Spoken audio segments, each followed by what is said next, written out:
வணக்கம். தினமலர்.com இரவு 8 மணி செய்திகள். முக்கிய நிகழ்வுகள். பரபரப்பான சூழ்நிலையில் கூடுகிறது கர்நாடக சட்டசபை. எம்எல்ஏக்கள் ராஜினாமா குறித்து தகவல் இல்லை என்கிறார் மாநில கவர்னர் பரத்வாஜ்.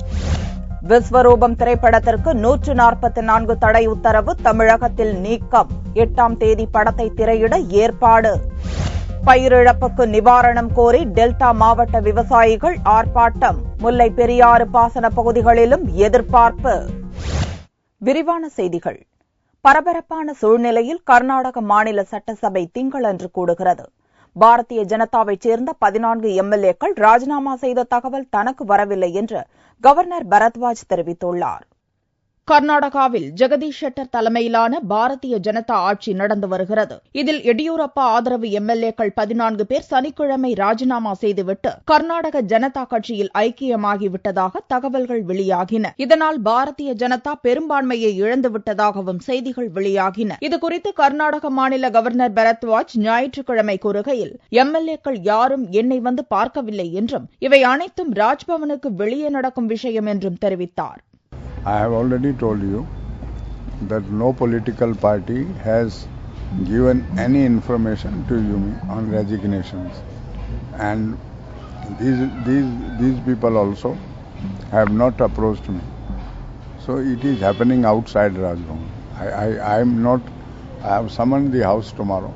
கர்நாடகாவில் சட்டசபை மற்றும் மேலவை திங்கட்கிழமை கூடும் நிலையில் 14 பாரதிய ஜனதா எம்எல்ஏக்கள் சபாநாயகர் போப்பையாவிடம் ராஜினாமா கடிதம் ஒப்படைத்துள்ளதாகவும் இவர்கள் ராஜினாமாவால் ஜெகதீஷ் ஷெட்டர் அரசு கவிழாது என்றும் பாரதிய ஜனதா வட்டாரங்கள் தெரிவிக்கின்றன. திங்கட்கிழமை கர்நாடகாவில் இரு அவைகளும் கூடுகின்றன. இதில் கவர்னர் பரத்வாஜ் உரையாற்றுகிறார். இதையடுத்து கர்நாடக அரசியலில் பரபரப்பு ஏற்பட்டுள்ளது. விஸ்வரூபம் திரைப்படத்திற்கு விதிக்கப்பட்டிருந்த 144 தடை உத்தரவு தமிழகம் முழுவதும் நீக்கப்பட்டது. இதைத் தொடர்ந்து விஸ்வரூபம் திரைப்படம் தமிழகத்தில் விரைவில் வெளியாகும் என்று எதிர்பார்க்கப்படுகிறது.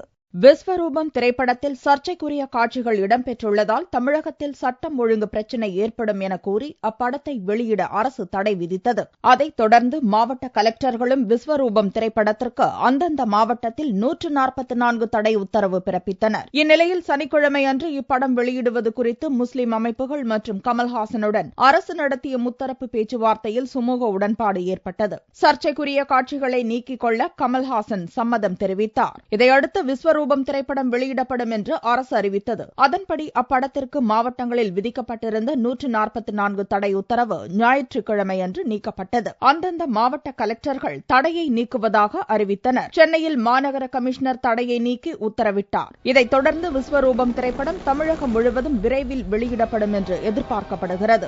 சர்ச்சைக்குரிய காட்சிகளை நீக்கிய பின்னர் வரும் வெள்ளியன்று விஸ்வரூபம் தமிழகத்தில் வெளியாகும் என்று கூறப்படுகிறது. முல்லை பெரியாறு அணையிலிருந்து விவசாயத்திற்கு தண்ணீர் திறக்கப்படாததால் தேனி மாவட்டத்தில் பயிரிடப்பட்டுள்ள 5000 ஏக்கர் பயிர்கள் கருகும் நிலை ஏற்பட்டுள்ளது. தேனி மாவட்டம் விவசாயம் சார்ந்த பகுதி. இம்மாவட்டத்தில் உள்ள விவசாயிகள் முல்லை பெரியாறு அணை நீரை நம்பியே விவசாயம் செய்து வருகின்றனர். தேனி அருகே உள்ள கோட்டூர், தர்மபுரி, பூமலைக்குண்டு, மல்லிங்காப்பட்டி உள்ளிட்ட கிராமங்களில் 5000த்திற்கும் மேற்பட்ட ஏக்கரில் நெல், சோளம், உளுந்து, கம்பு போன்ற பயிர்கள் பயிரிடப்பட்டுள்ளன. இப்பகுதி விவசாய நிலங்களுக்கு முல்லை பெரியாறு அணையிலிருந்து வரக்கூடிய நீரை ஒரு பகுதியாக பிரித்து பிடிஆர் கால்வாய் மற்றும் பெரியார் கால்வாய் மூலம் திறந்துவிடப்படுகிறது. விவசாயத்திற்காக ஆண்டுக்கு 120 நாட்கள் வரை இக்கால்வாயில் தண்ணீர் திறந்துவிடப்படுவது வழக்கம். ஆனால் இந்த ஆண்டு பருவமழை குறைந்ததாலும் முல்லை பெரியாறு அணையில் தண்ணீர் இல்லாத காரணத்தாலும் இப்பகுதி விவசாயிகளுக்கு இதுவரை 10 நாட்கள் மட்டுமே தண்ணீர் திறந்துவிடப்பட்டது. போதிய நீர்வரத்து இல்லாததால் இப்பகுதியில் பயிரிடப்பட்டுள்ள பயிர்கள் கருகும் நிலை உள்ளதால் விவசாயிகள் கவலையில் மூழ்கியுள்ளனர். விவசாயம் இந்த வட்டம் பருவமழையும் பெய்யலைங்க. பிடிஆர் கால்வாயிலிருந்து தண்ணி வரக்கூடிய மழை இல்லாதனால தண்ணியும் கிடைக்கலைங்க. அதை நம்பி வெள்ளாமை செஞ்சு நெல், மக்காச்சோளம், மானாவாரி, உளுந்து, குதிரைவாலி, இந்த மாதிரி கம்பு, கேழ்வரகு, இந்த மாதிரி நவதானிய வெள்ளாமை செஞ்சவங்க. வெள்ளாமையில் எந்த விளைச்சலுமே இல்லைங்க. ஏக்கருக்கு 30,000 முதல் 40,000 ரூபாய் வரை கடன் வாங்கி செலவழித்தும் தண்ணீர் இன்றி பயிர்கள் கருகுவதால் விவசாயிகள் விரக்தி அடைந்துள்ளனர். காவிரி டெல்டா மாவட்டங்களை வறட்சி பாதித்த மாவட்டமாக அறிவித்து ஏக்கருக்கு 25,000 ரூபாய் நஷ்ட ஈடு வழங்க கோரி அப்பகுதி விவசாயிகள் மனித சங்கிலி போராட்டம் நடத்தினர். காவிரியிலிருந்து கர்நாடக அரசு போதுமான தண்ணீர் திறந்து விடாததாலும் பருவமழை பொய்த்து போனதாலும் தமிழகத்தில் உள்ள காவிரி டெல்டா மாவட்ட விவசாயிகள் கடுமையாக பாதிக்கப்பட்டனர். குறுவை மற்றும் சம்பா நெல் சாகுபடி செய்ய முடியாமல் விரக்தி அடைந்துள்ளனர். எனவே காவிரி டெல்டா மாவட்டங்களை வறட்சி பாதித்த மாவட்டங்களாக அறிவித்து பாதிக்கப்பட்ட பயிர்களுக்கு ஏக்கருக்கு 25,000 ரூபாய் நஷ்ட ஈடாக வழங்க வேண்டும் என்று வலியுறுத்துகின்றனர். மத்திய அரசு பேரிடர் நிவாரண நிதியாக 1000 கோடி ரூபாய் வழங்க வேண்டும் என்று வலியுறுத்தி திருவாரூர், தஞ்சை, நாகை மாவட்ட விவசாயிகள் மனித சங்கிலி போராட்டம் நடத்தினர். டெல்டா மாவட்ட பகுதிகளை வறட்சி மாவட்டமாக அறிவிக்க வேண்டும். பாதிக்கப்பட்ட விவசாயிகளுக்கும் விவசாய தொழிலாளிகளுக்கும் உடனடியாக நிவாரணம் வழங்க வேண்டும். தற்கொலையாலும் அதிர்ச்சியாலும் மரணமடைந்த விவசாயிகளுடைய குடும்பங்களுக்கு தலா 10 லட்சம் இழப்பீடு வழங்க வேண்டும் என்கிற கோரிக்கையை வற்புறுத்தி மனித சங்கிலி இயக்கம் என்பது நடைபெற்றுக் கொண்டிருக்கிறது. தமிழ்நாடு அரசாங்கம் நிவாரண சம்பந்தமான அறிவிப்பை வெளியிடாமல் காலதாமதப்படுத்துவது வன்மையான கண்டனத்துக்குரியது. உடனடியாக நிவாரணம் வழங்குவதற்குரிய உருப்படியான நடவடிக்கைகளை மாநில அரசாங்கம் மேற்கொள்ள வேண்டும். இதேபோல் திருவாரூர் மாவட்டத்தில் உள்ள திருத்துறைப்பூண்டி, மன்னார்குடி மற்றும் கடலூர் மாவட்டம் சிதம்பரம் பகுதியிலும் மனித சங்கிலி போராட்டம் நடந்தது. கடும் பனிப்பொழிவால் பன்னீர் திராட்சையை அறுவடை செய்ய முடியாததாலும் அழுகி வரும் நிலை ஏற்பட்டுள்ளதாலும் கோவை மாவட்ட திராட்சை விவசாயிகள் பெரும் நஷ்டத்திற்குள்ளாகியுள்ளனர். கோவையை அடுத்த தொண்டாமுத்தூர் பகுதிக்குட்பட்ட பேரூர், காளம்பாளையம், மாதம்பட்டி, தீனம்பாளையம் உள்ளிட்ட 35க்கும் மேற்பட்ட கிராமங்களில் 1500 ஏக்கரில் பன்னீர் திராட்சை பயிரிடப்பட்டுள்ளது. இந்த ஆண்டு பருவமழை பொய்த்ததால் எதிர்பார்த்த விளைச்சல் இல்லை. இந்நிலையில் ஓரளவு விளைந்துள்ள திராட்சையையும் கடந்த ஓரிரு வாரங்களாக காலை, மாலை நேரங்களில் கடும் பனிப்பொழிவின் காரணத்தால் அறுவடை செய்ய முடியாத நிலை ஏற்பட்டுள்ளது. தற்சமயம் திராட்சை விவசாயம் கடுமையான சிக்கலை எதிர்நோக்கியுள்ளது. அதற்கு காரணம் பருவமழை பொய்த்துவிட்டது. நிலத்தடி நீர் வெகுவாக கீழே சென்று விட்டதால் நீரின் தன்மை வெகுவாக குறைந்துவிட்டது. மேலும் இந்த கடுமையான பனிப்பொழிவு உள்ளதால் திராட்சை விவசாயத்திற்கு அதிகமான உற்பத்தி செலவு அதிகமாக அதிகரித்துக் கொண்டிருக்கின்றது. ஏற்றுமதி செய்யும் அளவிற்கு திராட்சை விவசாயம் இப்பொழுது லாபகரமாக இல்லை. கடந்த ஒரு மாதத்துக்கு முன் திராட்சை விளைச்சல் அதிகமாக இருந்தாலும் சரியான விலை இல்லை.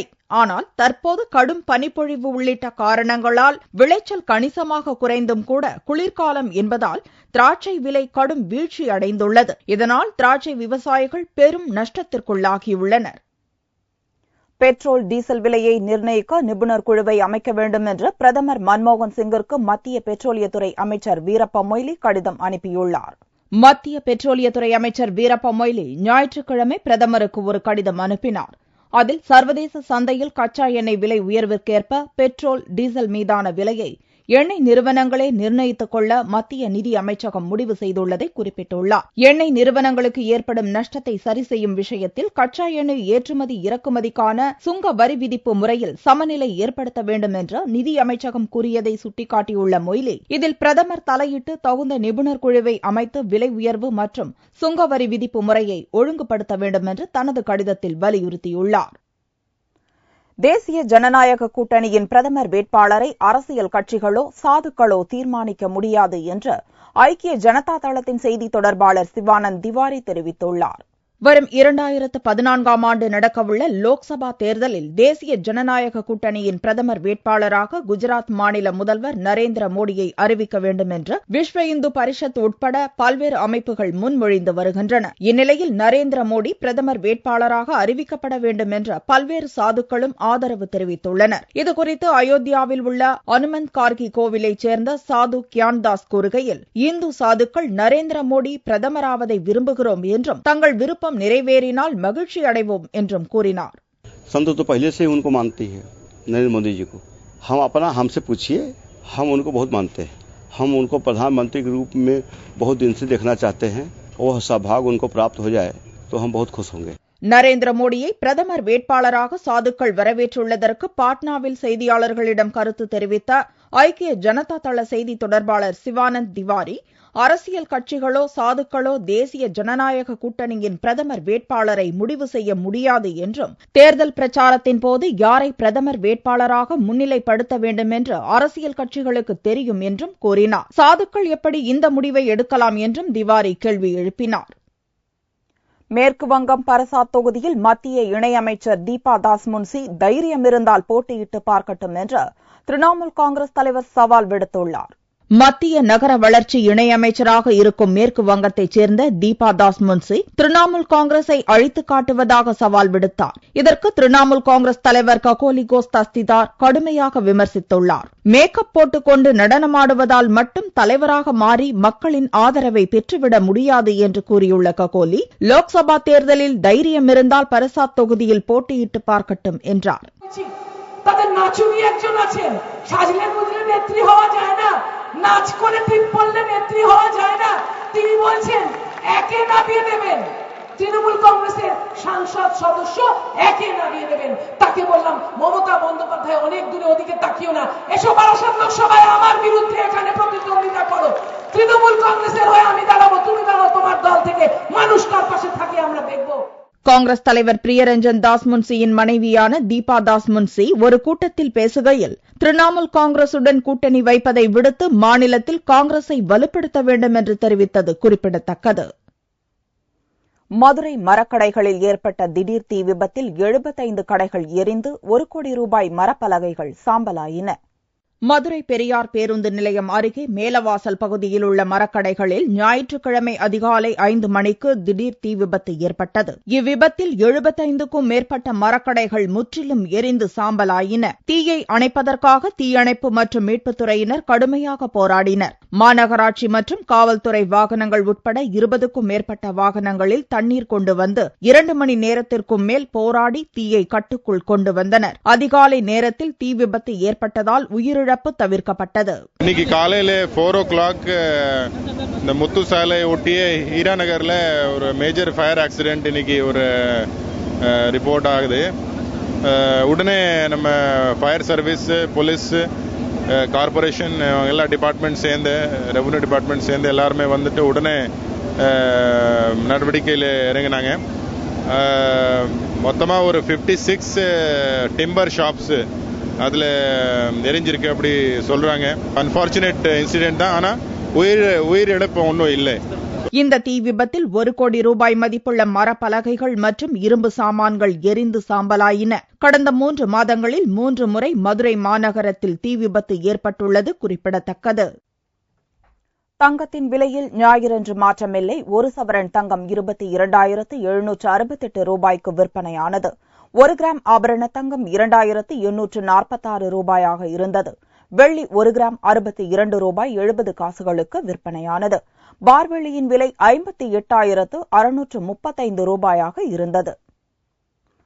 மாணவர்கள் பொதுமக்களிடம் அறிவியல் தாக்கத்தை ஏற்படுத்தும் வகையில் பல்லுயிர் மற்றும் உணவு பாதுகாப்பை வலியுறுத்திய அறிவியல் திருவிழா சென்னையில் களை கட்டியது.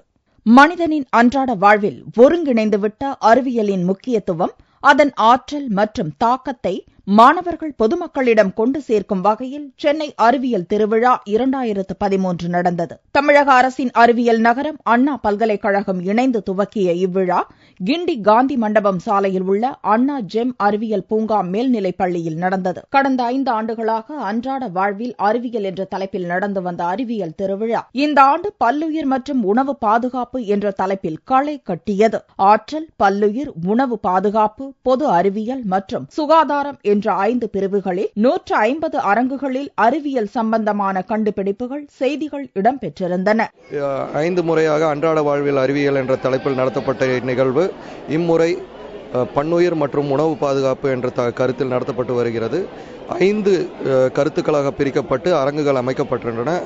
ஆற்றல், பன்னுயிர், உணவு பாதுகாப்பு, பொது அறிவியல் மற்றும் சுகாதாரம், ஹெல்த் ஆகிய கருத்துக்களில் நடத்தப்பட்டு வருகிறது. பள்ளி மற்றும் கல்லூரி மாணவர்கள் மட்டுமல்லாமல் பொதுமக்களிடையே அறிவியல் தாக்கத்தை ஏற்படுத்துவதற்காக நடத்தப்படும் நிகழ்வாகும். இந்த அறிவியல் திருவிழாவில் பவர் ஜெனரேட்டர் மூலம் மின் உற்பத்தி செய்யும் முறை, உணவுப் பொருட்களில் உள்ள கலப்படத்தை கண்டுபிடிப்பது, குடிநீரை சுத்தமாக உபயோகிப்பது, மூலிகை தோட்டங்கள், மீன் உணவுகளின் மகத்துவம் மற்றும் பல்வேறு பழங்களில் உள்ள விட்டமின்கள் மற்றும் சத்துக்களை கண்டறிவது உள்ளிட்ட பல்வேறு அறிவியல் செய்திகள் பள்ளி, கல்லூரி மாணவ மாணவிகளுக்கு செய்முறை மூலம் விளக்கம் அளிக்கப்பட்டன. இங்க ஒரு ஸ்டால்லையும் ரொம்ப இன்ஃபர்மேட்டிவா இருக்கு. நாங்க தெரியாத விஷயத்தெல்லாம் நிறைய கத்துக்கிட்டோம். ஃப்ரூட்ஸ்லாம் எப்படி சாப்பிடுறது, வாட்டர் கன்சர்வேஷன், ஃபுட் மெட்டீரியல்ஸ் நிறைய கத்துக்கிட்டோம். நாங்க எல்லாமே ஒரு ஸ்டால்லையும் கிட்டத்தட்ட 15 மினிட்ஸ் ஸ்டாண்ட் பண்ணி நிறைய கத்துக்கிட்டோம். ஒரு இன்ஃபர்மேஷன் கூட எங்களுக்கு வேஸ்ட் ஆகாம எல்லாமே நாங்க கத்துக்கிட்டோம். இந்த அறிவியல் திருவிழாவில் குழு கலந்துரையாடல், விரிவுரைகள் போன்ற பல்வேறு அறிவியல் சம்பந்தமான சந்தேகங்களுக்கும் விளக்கம் தரப்பட்டது. மீண்டும் செய்திகள் இந்திய நேரப்படி திங்கள் மாலை 4 மணிக்கு. வணக்கம்.